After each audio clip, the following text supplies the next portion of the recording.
صحیح مشه سمیه ډېرې خان بخه سمیه خان سمیه خان څنګه یې ښې الحمدلله ټیک کوم ځای یې سمیه خان اوریجنلی د مردان لونخوړ لونخوړ مردان لونخوړ، مردان لونخوړ خو ډېر مشهور دی ډېر تکړه خلک پکې باندې او دي دا خو ده څه کوې په لندن کې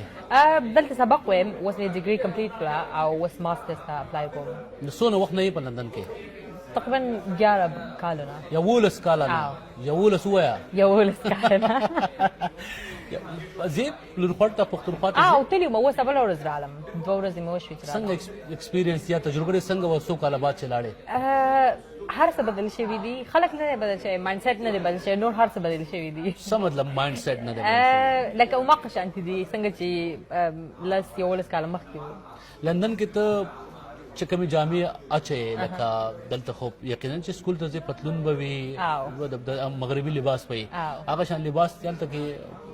نه کوشش دې کړی دی نه نه ولې اسلام آباد کې مې کړی و because اسلام آباد is a bit more liberal and a bit more open but دغه obviously کلي کې نه کېږي بس نه کېږي نو رواج نه لکه ته په اسلام آباد کې کوشش کولی شي چې د خپلې مرضۍ ژوند تېر کړې د یو جنۍ په حیث باندې خو په لونخوړ کې نشي کولی په لونخوړ کې هم نشم کولی مردان کې هم نشم کولی پېښور کې هم نشي کولی لکه څنګه چې ما هلته دغه کړو نو لایک زموږ پښتنو ایریاز کې کم کې هم نشي کولی لایک ته چې بیا غرونو ته لاړه شې لکه زه غرونو ته تللی وم لکه معلم جبۍ ته کالام ته چترال ته کالاش ته هغوی هلته هم بیا لکه څنګه چې ما کپړې غوښتلي ما قشن اچولی شوې سو چاته مسله نه وه خو لکه کلو کې نشي کولی دا څنګه تا محسوس کړل چې یو ملک کې دوه ځایونو کې دوه قسمه خلک پاتې کېږي ولې دا فرق ولې دی یو خو ایجوکیشن فرقي یو مایند سیټ فرقي یو چې لکه ته څونه لکه کلچر دی هغه هم فرقي لکه تا کې خپل پته نه پښتو کې ورته سوی خو لکه کلچر چې که نه چې لکه تا کې کلچر ډېر دی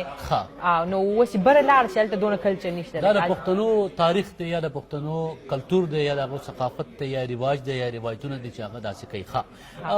سمیه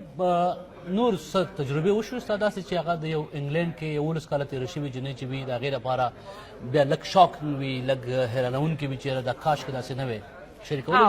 وی ډېر شی وی یو خو دا وه چې لایک د وړو جنکو ودونه زر کېږي په دې باندې ما ته لکه ډېر زیات شوق ما او دا لکه بالکل هغوی ته عام خبره ښکاري دا بالکل نورمل خبره ده نو چې جنۍ لږه غونډې غټه شي بس وایي د دې د واده ټایم رالی سیکنډ خبره دا ده چې جنکۍ ښه ایجوکیټډ دي لایک ډګریز ورسره یې میډیسن ډګریز دي لکه جرنالیزم ډګري پولیټیکل ساینس ډګریز دي او ما ایکسپیکټ نه و کړی دا ټول ډګریز دوی سره وي بټ هغوی چې څنګه واده شي نو وایي کور کې کښېنه لکه فزیوتراپیسټ هغوی ټول کور کې ناست دي هغوی وایي موږ لکه کار نه کوو بیکاز موږ ته د پیسو ضرورت نشته موږ له یا پلار راکوي یا دغه راکوي رور راکوي یا خاوند راکوي نو دا ما لکه تاسو دونه ټایم ویسټ کو سبق وخت هم ضایع کو بس بیا نو تا چې هلته وي نو ته خو پیغله هم یې سبق دې هم ویلی دی او ښایسته هم یې نو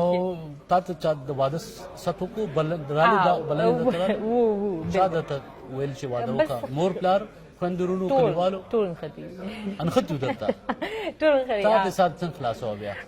بس ما ورته که نه څوک د خوښ شو خوښ دې نه شو نه ما ورته وویل زه لا تیار نه یم زه لا منټلي لکه ریډي نه یم چې کله تیار یم بس بیا به څه مطلب دی دې خبرې چې زه منټلي ریډي نه یم یعنی ذهني توګه لا تیار نه یم ذهني څنګه نو چې لکه اوس تا یو دغه یې که نه چې ستا اوس وایي چې زه کول غواړم لکه زه اوس منټلي ریډي یم زه ریسپانسبلټي اخیستی شم د میرډ لایف یا د بچو یا چې دغه راځي هغه ته اخیستی شي ما ته اوس پته لګي چې زه خپل ریسپانسبلټي ښه په ګران اخیستی شم نو لایک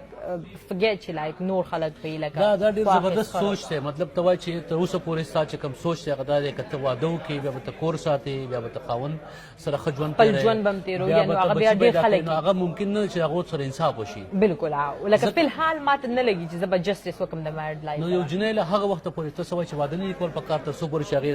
دې خبرو سوچ نه وي کړی ابسولوټلی جنۍ له هلک له دواړو له څو پورې لکه چې تا ته نه لګي چې ته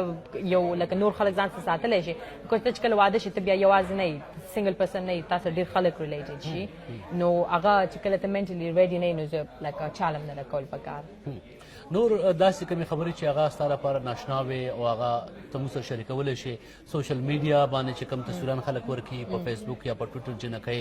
هغې باندې تا باندې کله چا تنقید کړی دی ستا په جامو بالکل خلک کوي هغوی خو دا لکه نور څه کار یې نه که نه نو بس دغه ته ناست دي چې لایک